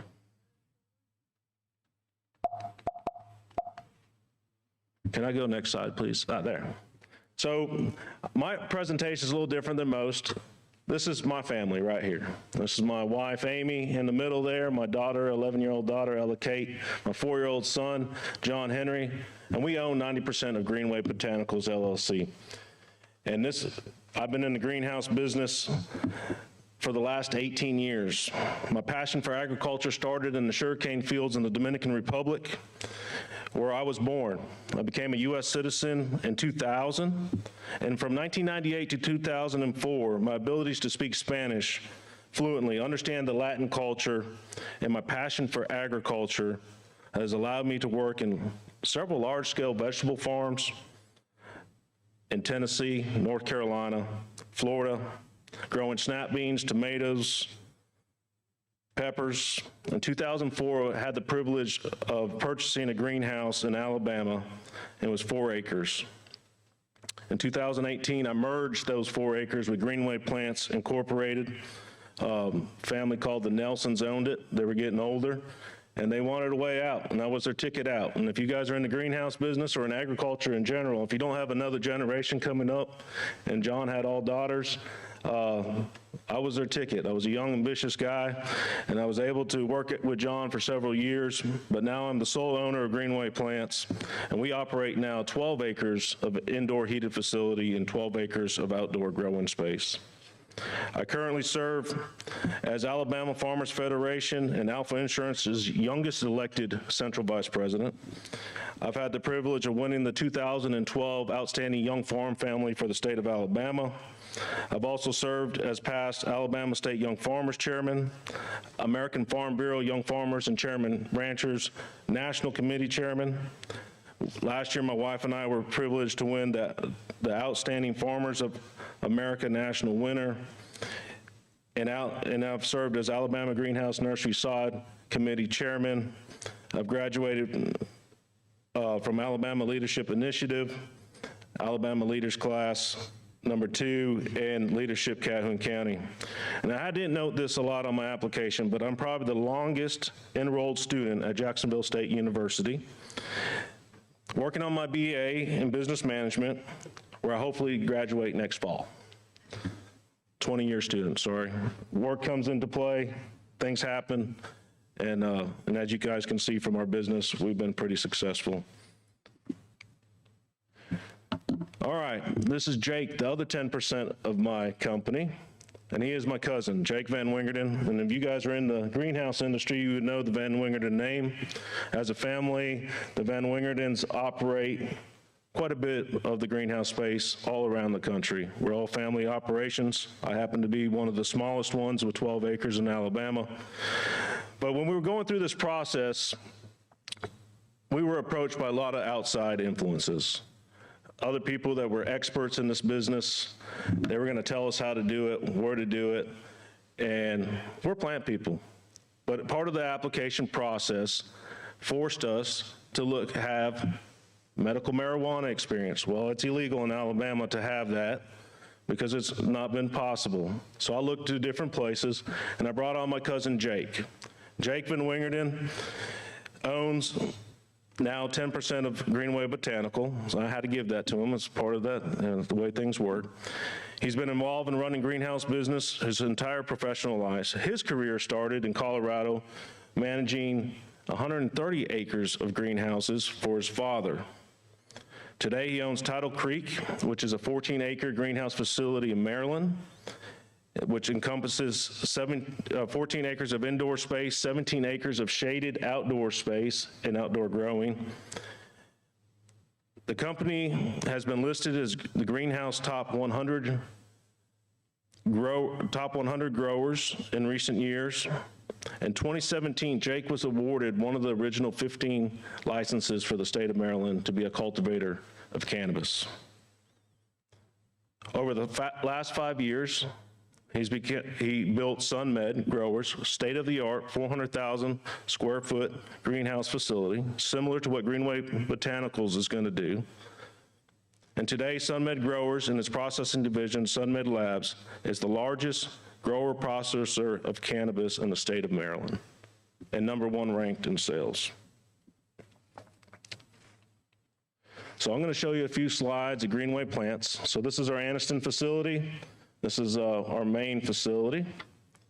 We grow all different kinds of plants. And now there's a lot of been questions today about, are we ready to grow? Are people ready to go? This happens every day. We don't stop. We hear a lot about the hemp process, because if you grew hemp, I guess you're qualified to grow marijuana. We grew 2.5 million clones our first year, okay? That's what our clones look like. The first year, when the stuff was in the field, if you guys understand agriculture, the stuff in the field, when somebody bought a Charlotte's Web or cherry blossom or whatever they call it, I call them a plug. The cannabis industry calls it a clone. And you put it in the field and you bought the seed and the farmer put it out there and they had one plant was this tall and the other one was this tall and this, there's no consistency. We went and phenotyped that first year when it came out. And our fields, when we grew for one individual who grew 400 acres of outdoor production, the second year after we were able to phenotype for him, his fields were all even. So when you drive down the countryside and you see a soybean field and everything is uniform. You see a cotton field, everything's uniform. You see a cornfield, unless you have dry spots, most things are uniform, right? We did the same thing with hemp. Now, we're also smart. We didn't go and hedge our whole business on bet the operation that hemp was going to be the last. This was just another plant that Greenway was able to produce. Didn't cost us any more money to do it, and we fit it in our rotation. We grow a lot of plants, folks. Sorry, I got a little off track.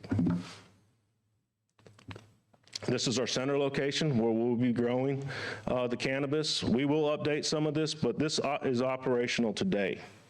This is not a hope and a dream. This is what's happening today. We have crews in there. That's actually a mum field on the back. But that's 2 acres of heated space right there, warehouse, everything. We have, where the red line is, there's already 8-foot fence with barbed wire on top and cameras are in place. So on our application, we did say that we'd be ready in 60 days. I'm a conservative guy, I'm a realist. I mean, I can be ready tomorrow, but I'd rather give myself, if you're gonna hold me according to my application and actually hold me to it, I'd rather be truthful and say I will be there in 60 days. This is SunMed Growers in Maryland. This is their facility there. It's an operational thing. You guys can go visit it if you want to. This is some of the interior pictures of it. You asked about, Mr. James, about pest management, positive pressure greenhouse. So if you see some of the stuff, the cooling and heating, and then everything is a positive rate. So we keep the pest out. We understand it. That's my cousin Jake. And then I'm going to leave this slide right here for a second. But as you can see from our PowerPoint presentation, Greenway Plants and its sister company, or Greenway Botanicals and its sister company, there's a lot of Greenways, I'm sorry. But Greenway Plants, a family-owned working facility. Greenway Plants has been operating in Calhoun County and Cherokee County since 1982. We might not be today's flashiest presentation because we do things ourselves. We are self-reliant and innovative company that takes pride in our product. We do rely on professional help when needed and completed this application, believe it or not, without any help of any application writers, professional presenters, or lobbyists to make us look like something we're not. And I don't mean that to no offense to anybody, but we're the real thing. This is because the bill was written and passed for Alabama farmers such as myself who do not need to hide our identity to make us eligible under the law. We probably have one of the most unredacted applications out there today because we're not trying to hide anything on what we do. If you guys understand it, greenhouses and everything else, I mean, I can tell you exactly how to grow a plant. I can sit here and tell my competition how to grow the plant, but can they mimic the exact environments to do that? And everything's different. That's something that was beautiful in our industry, especially agriculture. There's so much sharing across the board. If you got a strawberry farmer and a fruit farmer, they're sharing information. They're not trying to hide things going on there. And as you can see right here in our slide, we were able to dig up our first certificate of inspection from the Ag and Industries from 1982. And that shows our longevity and our commitment in our community here. The commission members have carefully been selected in their field of expertise. I understand that the hard work the graders have put into the process. I'm grateful that Greenway Botanicals was awarded a license in August.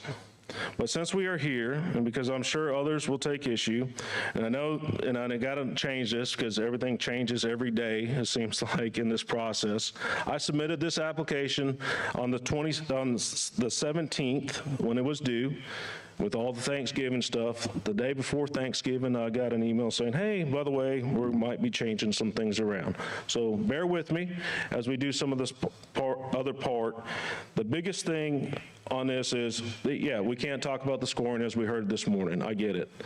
But these are still going to be issues that you guys, as you guys grade these applications, might come up with. And I'd like to talk about them as we move forward. Just touch base real quickly. So financial ability. So I know we're not talking about scores, so this is all hypothetical. When you guys start looking at this, the question is, can you demonstrate sufficient capital to operate 3 years without sales? Well, our conclusion is, yes, we can. We can show that it'll cost us $3.5 million to run without sales for 3 years. Well, here's the other question. And I've been listening to other presentations today and reading and stuff.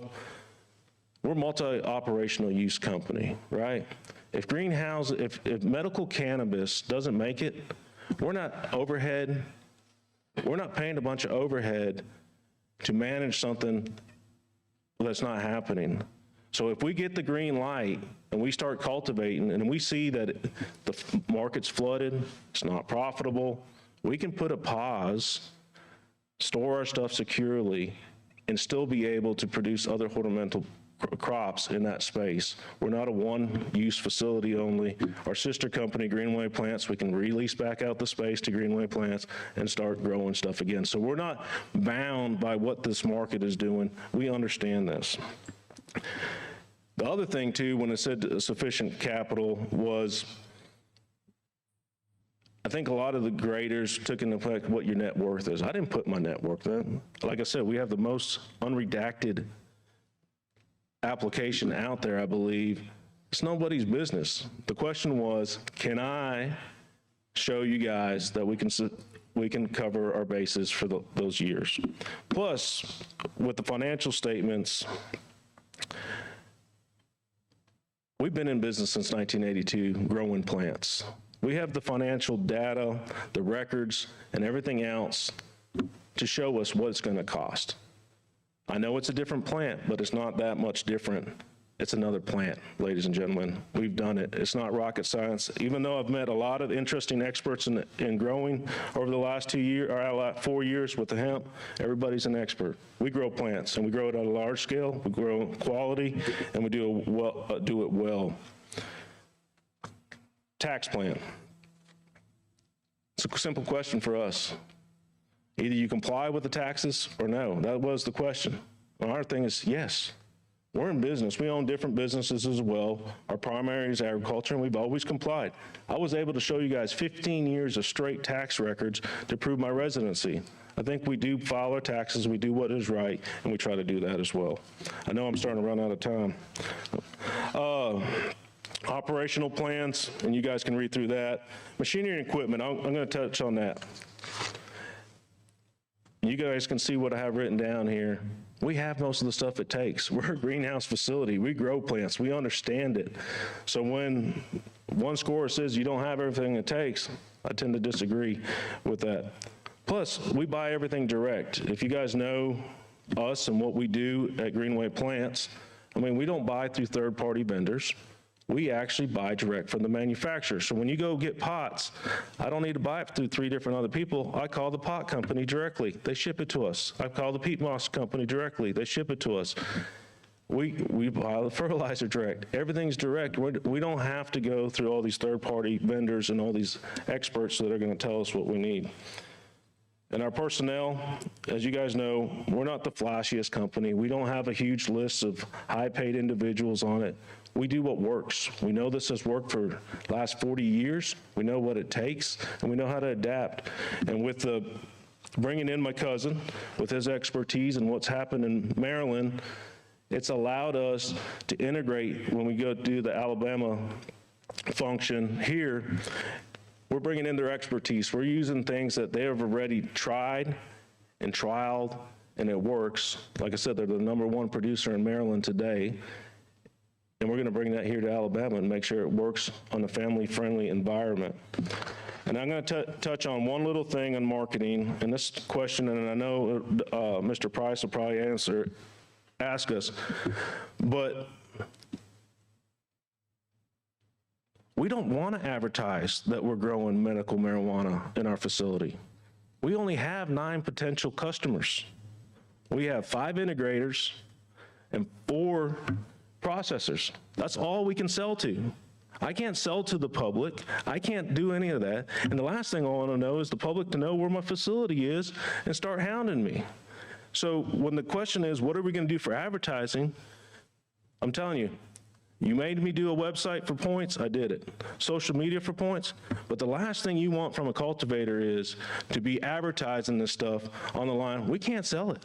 We can't do nothing. I have 9 customers, and if I can't pick up the phone and call those customers or send them an email, we have bigger problems.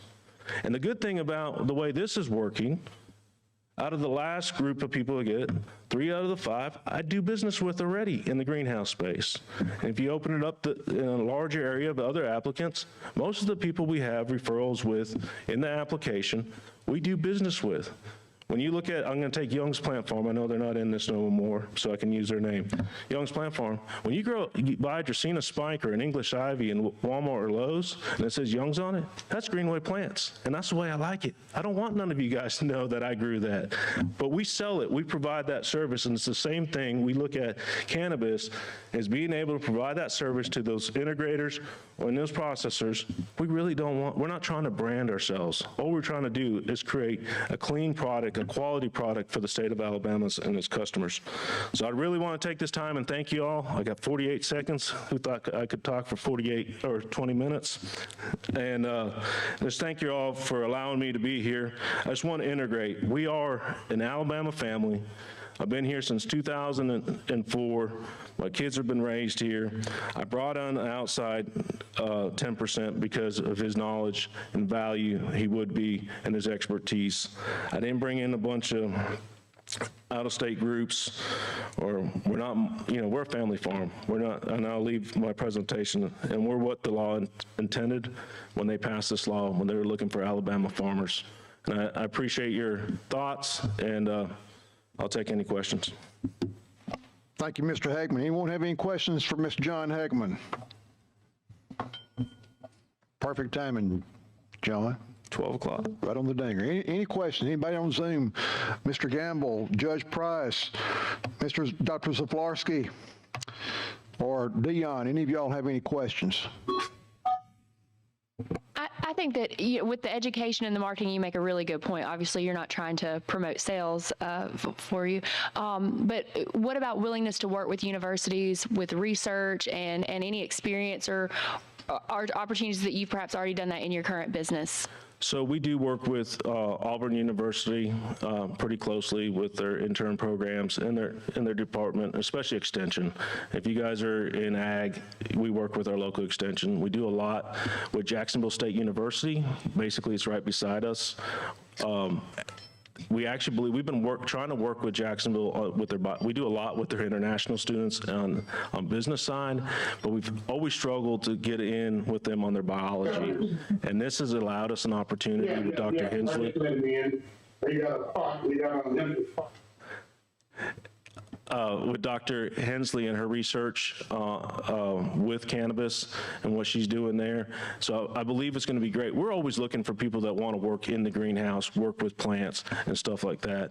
And this is going to allow that interest locally. But no, we do work, and then we work a lot with a lot of young kids. My job is to promote agriculture. If we don't have future generations of agriculturalists in the state, which is less and less every day, we're in trouble. I mean, we see that, and all you guys are clothed and fed by farmers, and there's less and less of us every day. Sorry, hope that's the answer. Ms. Skelton, I'm sorry, Commissioner Hatchett asked that last question for those of you, Ms. Taylor Hatchett. Ms. Skelton. Yes, sir. Thank you, Mr. Chairman. Hi. Thank you for being here. Just a quick question. On your application, you referenced the 60 days commence cultivation. I certainly think your application indicates the ability to do exactly that. You referenced that your agreement was contingent on obtaining a license. Will this be in the same location as the buildings that you already showed us that you're already underway growing other things? So I own that location. Okay. So that agreement will be between one of my other companies, which I own, and this company. Okay. That's all. We try to be as truthful as we can when we wrote the application, but that business, that land is owned by Greenway Property Management. I'm the sole owner of Greenway Property Management. It's going to lease it to Greenway Botanicals. Not much of a contingency there, right? No. It's a stroke of a pen. Thank you. Mr. Harwell. Yeah, you might share a little bit about your substrate, what you plan on using, and also water filtration. Yeah, so our substrate is actually going to be very similar to what we use today in the greenhouse. We know it works, so we're going to use a peat moss perlite mix. I'm not going to tell everybody the exact thing, but it's normally a 75-25 mix. We put our different limes in there. Everything we're going to grow is going to be basically on the finished side. When I talk about finished, the flower side, about a 3-gallon container. We have a specialized container that one of the manufacturers has built for us, especially in Maryland, that we're just going to go ahead. It's a hard mold that we can reuse and steam. And then our tables, we're going to lay everything out on. So if you guys are familiar with the Dutch Rollabond system tables, rail system, you are, Mr. James. So the facility, once everything gets going, everything will be on a 7x8 table that'll roll around the facility. So we can go from start to finish, production to finish. If we have to go into blackout, whatever, I can roll a 7x8 wherever I need to within the facility. And each table will have drip hooked to it. So we're not going to do like a flood irrigation or we're trying to save the water. I think the biggest thing is a low impact on the water, especially through drip, where we're not leaching through and we're not having to not recycle, but we're not wasting so much water where the need for recycling's there. The plant's we're gonna give it as needed and go from there. But I think it's the process of work. We did it with hemp. When we grew our mother stock for hemp, we did over 1.5 acres of indoor drip for our mother stock, kept them vegetative, and then we did our cuttings or clones or whatever you want to call it for our outdoor growers. And I think it's going to be the very same process. And then you talked about bugs before. I'm going to answer that. I mean, positive pressure greenhouses and basically, not organic, but the predatory bugs. We were able to use that insect program and it works really well now. To just add, Taylor Hatchett, as a comment for those that are not in the agriculture industry, everyone else talks in square feet and farmers always talk in acres. So we're getting the 43,560 square feet in the acres that he's referring to. I just think that to keep on scale the size of that amount. Sorry, so that's 2 acres worth of greenhouses. What is that, Ms. Taylor? I don't have my calculator. 80,000 something square feet to initially start with, but we operate a lot more than that. You're right, Ms. Hatchett. We do tend to get lost in acres, and when you translate that to greenhouse space, it does amplify quite quickly. Any other questions for Mr. Hageman? Thank you, John. Appreciate your time today and great presentation. Any commissioners need a break before we have our last presenter prior to a lunch break? Justin, anything needs to be mentioned about twisted herb cultivation? Twisted herb cultivation, as they're coming up, you have their full application. You have the applicant summary that we provided for you, and then there were no pass-fail items noted, so no show cause materials needed. Y'all are excellent timekeepers, I will say that. All right. Before you get started, any other questions or anybody need a break before we? It is a 10-minute request. This will be a 10-minute presentation. That's what we've been told. Is that right? So we don't have long before we adjourn for lunch, and so we've been fortunate. We've had a shorter presentation, so y'all will catch us up accidentally. That's right. So twisted herb cultivation, we have Mr. William McNeil and Mr. Michael Whidden. I am Michael Whidden. Good to have y'all here today. Thank you for coming. Yes, sir. Throughout this presentation, you will see that public speaking is definitely not our strong suit. I would imagine you'll see that.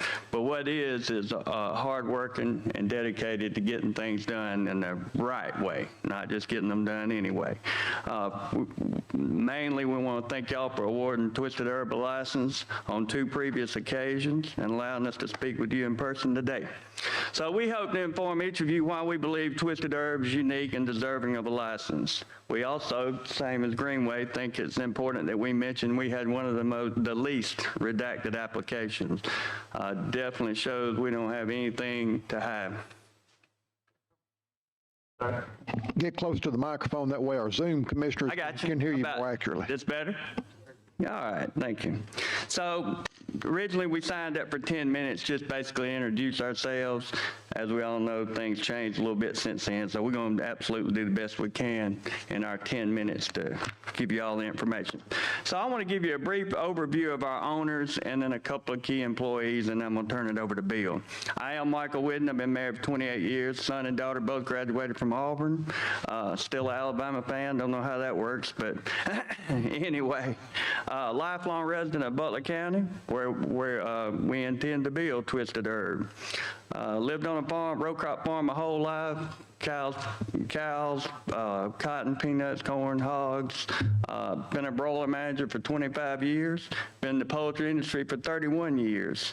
Have my own poultry houses now. Cows produce hay. So my partner here is Bill McNeil.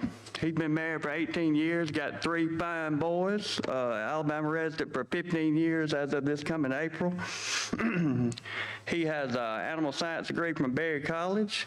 His ag production experience includes beef cattle, Christmas trees, hay, poultry, live production manager, actually my boss. So for top 5 poultry integrator. Owner of a diversified poultry farm for 12 years, developer, owner of a current U.S. patent in the agriculture industry. There's not a lot of people can say that. So he's proud of that. Scott Seawright, our CCO, he could not be here today due to a prior business obligation. So he is also married for 22 years, lifelong resident of Alabama, owner of numerous businesses where he employs over 300 employees. Few of his businesses include J&R Lumber Company, which is a general commercial contractor specializing in ag buildings. He owns Farm Systems, specializing in all components of the poultry industry, electrical, lights, etc. He owns AgCore Steel, manufactures metal, wood trusses, and metal roofing. Also holds 3 licenses. Holds a federal firearms license, Alabama liquor license, and a pilot's license as well. Couple of key employees we want to mention, and we do feel that our owners and our employees are absolutely the strongest part of our team. of our business. Nate Johnson's our Director of Cultivation. He currently manages 2 commercial cannabis operations in California, implements company cultivation policies, drafts and maintains SOPs, manages budgets, selects, purchases, and maintains equipment, hires, trains, and supervises all staff, familiar with metric seed to sale tracking system, and the nicest guy you've ever seen. Director of Security will be Lonzo Ingram. He graduated from the FBI Academy, Police Chief of Greenville, Alabama for 32 years. He's the owner of Ingram Risk Consultant, where he employs approximately 20 security guards. So between the 3 of us, we believe we have a wealth of knowledge, experience, resources, and determination that will be instrumental in aiding the patients of Alabama with what they need in a timely manner. And then with that, I'm going to turn it over to Bill. Good morning. I'm glad to be here. I'm just going to give a brief overview of our proposed facility. We've got a 27-acre site in Butler County, the south of Greenville on Highway 31. The site does have adequate power. It's been verified by Pioneer Electric. Our proposed facility will be 20,000 square foot building, be completely indoor. It was designed by one of the best controlled environmental ag designers in the U.S. The rooms will all be climate controlled with LED lighting to reduce electrical usage. At full capacity, we will have 6 flower rooms averaging 1,400 square foot each. All rooms will have high enough ceilings that will allow us to double stack to increase production if the market needs it. Brief overview of our security program. Our facility will be surrounded by a chain link fence, barbed wire on top. We'll have 24-hour video surveillance of every square foot inside and outside of the facility. We'll have motion sensors, panic alarms will be included as well. Exterior walls and doors will be impenetrable per the AMCC regs. All doors will require badge entry. Security guards will be present during operating hours. All the finished product will be sealed in a secure vault.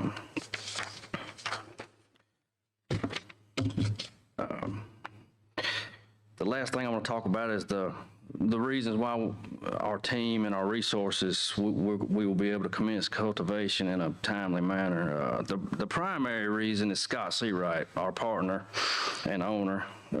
Scott is one of the largest poultry house builders in the country, and at his disposal, he has 15 building crews, 10 equipment crews, 4 electrical crews, excavation equipment and crews for site prep.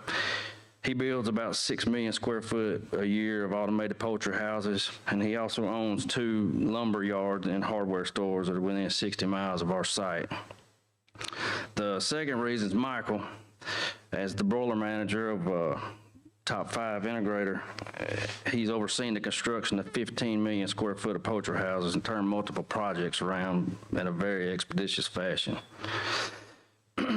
The last key component is going to be Nate Johnson, who's going to be our Director of Cultivation. He has over 16 years of cannabis cultivation experience, has been instrumental in designing and constructing over 5 different indoor facilities, of which he was a part of the startup and the daily operations of these facilities. In closing, we would like to assure the Commission that we fully understand the tasks and responsibilities that lie ahead of us if we receive a license. We know we are up to the task, and we will not let the patients of Alabama who are in the need of this medicine down. We are not an MSO, and we don't need to be. We are locals who believe in our community and medical cannabis. With that being said, we are confident that we can deliver what was presented to you in our application, and we will. Thank you, Mr. McNeil. Anybody got any questions for Mr. McNeil or Mr. Whitten pertaining to twisted herb cultivation? Yes, ma'am, Ms. Hatchett. I apologize if I missed this. Do you already have a facility that is in operation, a greenhouse facility? No. But you propose that in 30 days you would be able to be in production? With our team and resources and storage containers, we believe we will be operational within 60 days, 30 days, excuse me. Anyone else? Thank you, Taylor. Dion, Dr. Zavarsky, Judge Price, Mr. Gamble, any of y'all have any questions? I don't have any. Anyone else? Thank you guys for presenting today. Appreciate your time coming, and that will conclude our presentations today prior to lunch. So we will adjourn till 1 o'clock. Is that right, Brittany? Mr. Chairman, Yes, Justin. just Brittany may want to instruct those on Zoom what their protocol needs to be so that we don't lose them after lunch. Okay. Thank you, Justin, for reminding us that. We do have, I think, at least 4 on Zoom right now. We may have somebody else may join us after lunch. I'm not sure. But Brittany, go ahead and give those instructions, please. Sure. If you're joining online, you can either just leave your Zoom account open, mute, do whatever you need to do during your lunch break. I believe you should also be able to leave the meeting and join again, but for a safer bet, it might be best just to mute, turn your camera off, enjoy your lunch, and come back around 1 o'clock. We will keep the same Zoom operational during this time, so there is not a second Zoom link. You'll still use the same link you used to join this morning. Thank you, Ms. Peters. Any other questions? I'm going to ask our commission members and all of our staff to adjourn in the back room back here, please, till 1 o'clock. We will see you at 1 o'clock.